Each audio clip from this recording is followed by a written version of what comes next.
1 सितंबर जुमा के रोज जालना में मराठा रिजर्वेशन के लिए एहतजाज कर रहे मुजाहिरीन पर पुलिस की जानिब से लाठियां बरसाए जाने के खिलाफ मराठा समाज में शदीद गम व गुस्से की लहर दौड़ गई है और इस वाक़े की मजम्मत में मुख्तलिफ मुकामात पर एहतजाज किया जा रहा है। इसी सिलसिले में सखल मराठा समाज के जिम्मेदारान ने नांदेड़ में आज एक अहम मीटिंग लेकर पीर के रोज नांदेड़ बंद की कॉल दी है।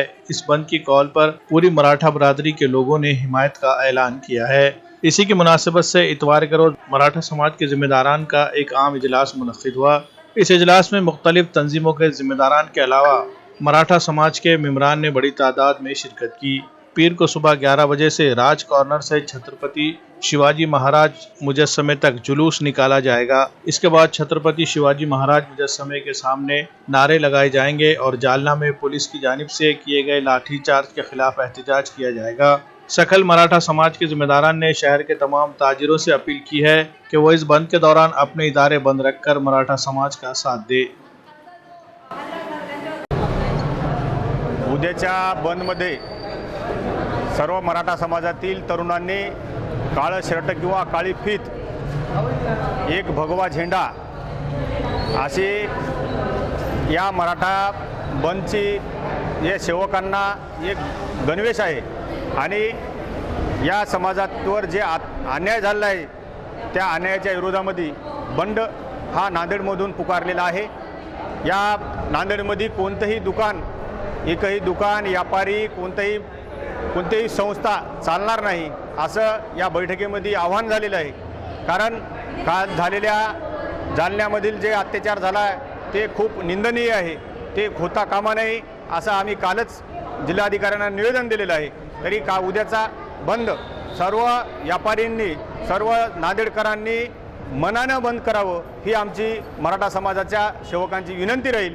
जालना जिल्ह्यातील अंतरवाटी सराटी येथे जो पोलीस प्रशासनाकडून पदाचा गैरवापर करत मराठा आंदोलन चिरडण्याचा जो त्या ठिकाणी प्रयत्न केलेला आहे त्याच्या निषेधार्थ उद्या संबंध नांदेड जिल्हा बंदचं आवाहन सकल मराठा समाजातर्फे करण्यात येत आहे।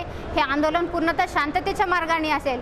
सकाळी 11 वाजता राज कॉर्नर या ठिकाणून छत्रपती शिवाजी महाराजांच्या अश्वारूढ पुतळ्यापर्यंत पदयात्रा राहील। त्यानंतर छत्रपती शिवाजी महाराजांच्या पुतळ्याजवळ भजनी मंडळाला पाचारण केलेलं आहे। शांततेच्या मार्गाने कुठलेही गालबोट या आंदोलनाला लागणार नाही याची समस्त खातिरदारी घेऊनच सकल मराठा समाज उद्या शांततेचा सर्व नागरिकांना आवाहन करत आहे।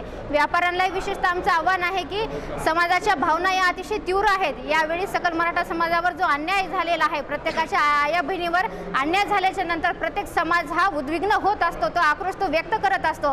त्यामुळे मराठा समाजाच्या आपण समाज बांधव म्हणून या भावना समजून घेऊन या देशामध्ये शांततेचं आणि समानतेचं प्रतीक राहावं, शांतता अबाधित राहावी यासाठी मराठा समाजाच्या उद्याच्या शांततेला आवाहनाला आपण प्रतिसाद देत सर्व व्यापाऱ्यांनी पण प्रतिष्ठाने आपली बंद करून सहकार्य करावं। उद्याचे आंदोलन हे शांततेच्या मार्गानेच असेल। सर्वांनी काळ्या रंगाचे कपडे घालून या ठिकाणी निषेध व्यक्त करायचा आहे। कोणीही राजकीय प्रतिनिधी, कोणीही सामाजिक प्रतिनिधी, कोणीही या ठिकाणी वक्तव्य करणार नसून पूर्ण आंदोलन हे शांततेच्या मार्गानेच असेल। आज आम्ही इथे हनुमान मंदिर इथे बैठक घेतली आणि ती बैठक होती ते उद्याच्या संपाबद्दल। नांदेड पूर्णपणे 100% नांदेड जिल्हा बंद हे आवाहन आम्ही केलं आणि मला असं वाटतंय की माझ्या समोर जे आता जेवढे काही मराठा बंधू आणि भगिनी आहेत त्यांनी प्रत्येकाने ह्या आंदोलनात सामील व्हावं। प्रत्येक तालुक्याच्या ठिकाणी देखील हे आंदोलन व्हावं आणि 100% व्यापाऱ्यांनी देखील ह्याला पाठिंबा दर्शवावा। हा कोणत्या म्हणजे एका महिलेवरती नाही तर तुमच्या बहिणीवरती झालेला हल्ला, त्याच्या निषेधार्थ आपण हा जो नांदेड बंदचा एक आवाहन केलेलं आहे त्याचा सगळ्यांनी म्हणजे पाठिंबा द्यावा आणि 100% नांदेड बंद यशस्वी घडवावं।